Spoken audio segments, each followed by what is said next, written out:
Good morning, everyone. This is SF Ninja, and we're back on the EX250. I've taken my CBR 600 F4i in for 12,000 mile service, so it's going to be in the shop for a week or so, depending on how quickly we get around to it. So, I'm going to do a real quick blurb about starting up the Ninja. It's been sitting in the garage for about a week since I last rode it. This here is the choke, right here. This is all the way open, it's all the way closed.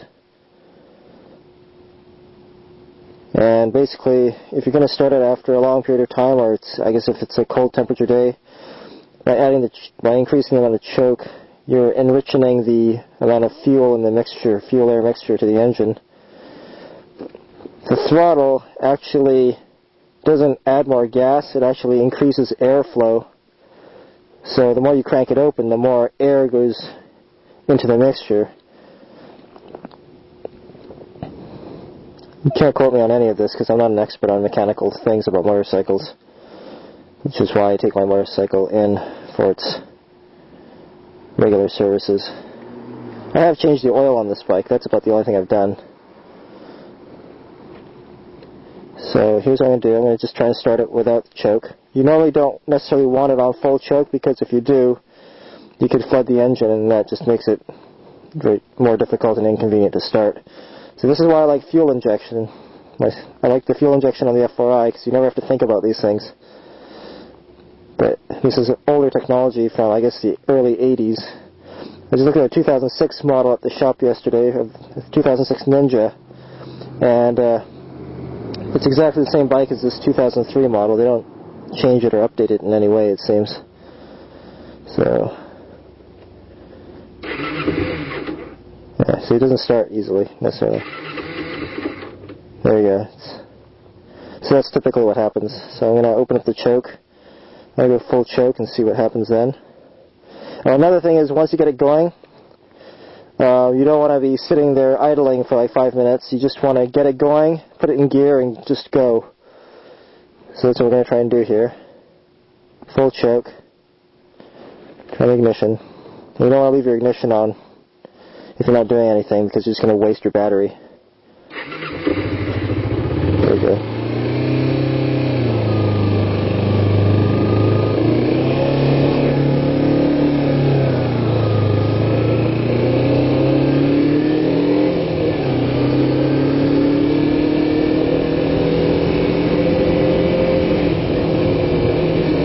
It's idling pretty high right now. After, I don't know, well, maybe 5 minutes or less, you turn down the choke gradually. So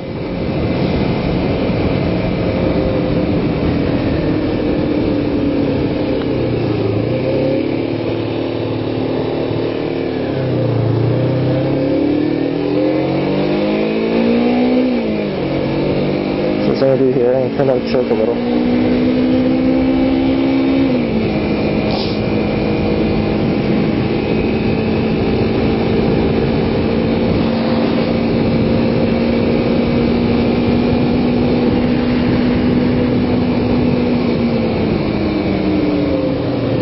That's pretty much it. We're underway.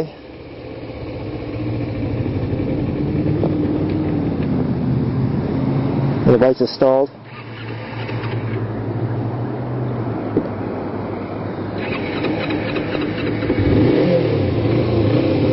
So there I had to hold down the starter button for a bit. Then open up the gas. Just choke down a little, hit it a full choke again to get it started. So you can hear it's idling a little high right now at about 4,000 RPM.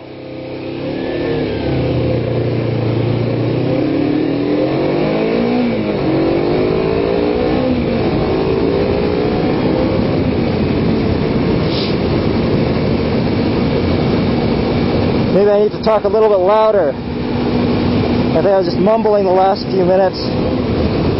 But basically, to start the bike, I put this one on full choke, hold down the starter button for about 3 seconds until it catches and turns over, Make sure I open the throttle up. If it still doesn't start, I'll crank the throttle wide open to get more air going through.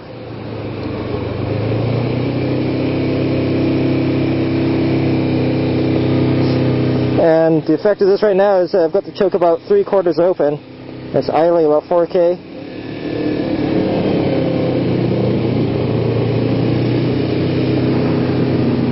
I turned down the choke all the way a little too early, so it stalled out at the red light.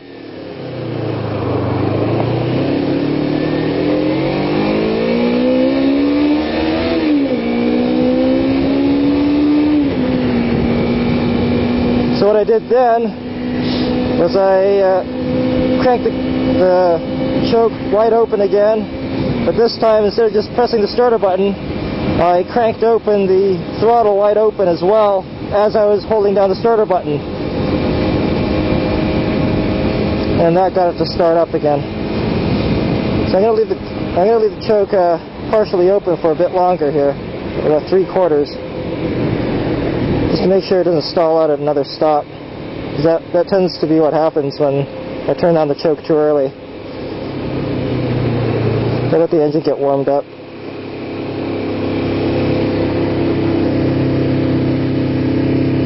It's also very sensitive. So just a little bit of a touch on the choke and it dropped a little bit on the RPMs there. Drop it a little more. About a 3,500 RPM. Open up the throttle a little bit just to keep it going. You can usually hear it. That's why I tend not to listen to music when I ride the Ninja 250, because it helps to be able to hear the engine a bit better.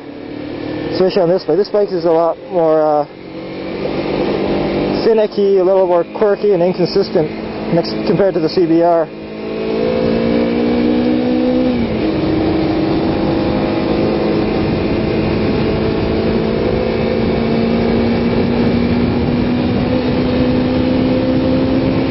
So I like to be able to hear when the engine starts to die out, so I can recover quickly by adding some choke or opening up the throttle briefly and keep the revs up.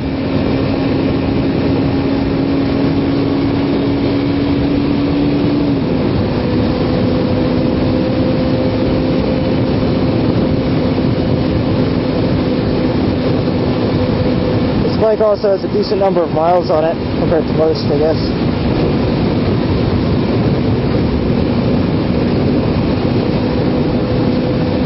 There's people who've gone over like 100,000 miles on Ninja 250s. Those are the hardcore of the hardcore. There aren't very many of those.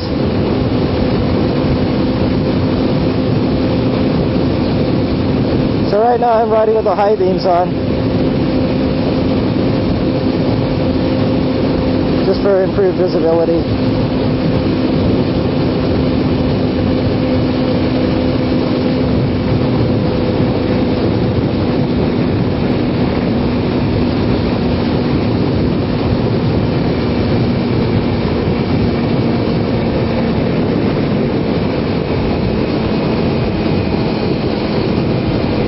So that's it for this segment. That's starting the Ninja when it hasn't started in a while, or it's just cold, and how to keep it going, and how not to stall it out of the light shortly after you start it off.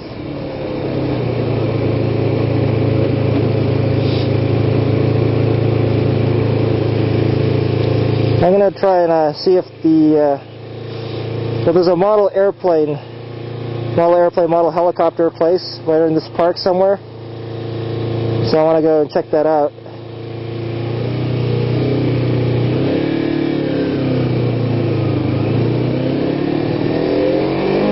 I guess when I get there, I'll turn the camera back on. Alright, so signing off for now.